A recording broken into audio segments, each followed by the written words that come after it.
இல்லை மசாலா மோர் நீங்கள் இஞ்சி கொத்தமல்லி எல்லாம் என்னென்ன உங்களுக்கு டேஸ்ட்டு வேணுமோ குடிக்கிறீங்க ஓகே. அதே எப்போ பார்த்தாலும் நம்மளால் அடிக்க முடியுமா? டைம் இருக்காது பாதி பேருக்கு. அதுக்கு ஒரு பெஸ்ட் ஐடியா தரேன்.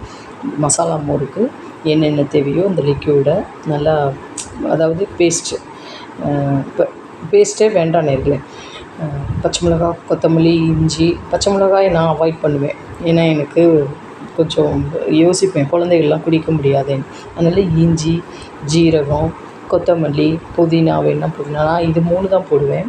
ஓகேவா? போட்டு உப்பு, பெருங்காயம் போட்டு மோரில் 1 டம்ளர் மோர் அடிக்கிறீங்க வந்த கெஸ்ட்டுக்கு. மீதம் 1/4 டம்ளர் மிஞ்சுதா? யோசிங்க. அந்த 1/4 டம்ளரில் நீங்கள் ஊற்றுற தயிரில் பால் ஆற்றிட்டு இந்த 1/4 டம்ளர் தயிரை ஊற்றுங்களேன், மோரை ஊற்றுங்களேன். ஊற்றிட்டு காலம்புற உறைஞ்சிருக்கும். நீங்கள் அந்த மோரை நீங்கள் மசாலா மோரை அடித்து பாருங்களேன், பெஸ்ட்டு. அதாவது சும்மா சும்மா சும்மா சும்மா அடிக்க வேணாம். நல்லா அந்த லிக்யூடை, கொஞ்சம் லிக்யூடை நீங்கள் அதை ஊற்றி பாருங்களேன். அது அன்றைக்கே நீங்கள் ஃப்ரெஷ்ஷாக அடித்த மசாலா மோர் மாதிரியே இருக்கும். ஆனால் விட்டு சாப்பிட்றதுக்கும் சூப்பராக இருக்கும். நீங்கள் செஞ்சு பாருங்கள்.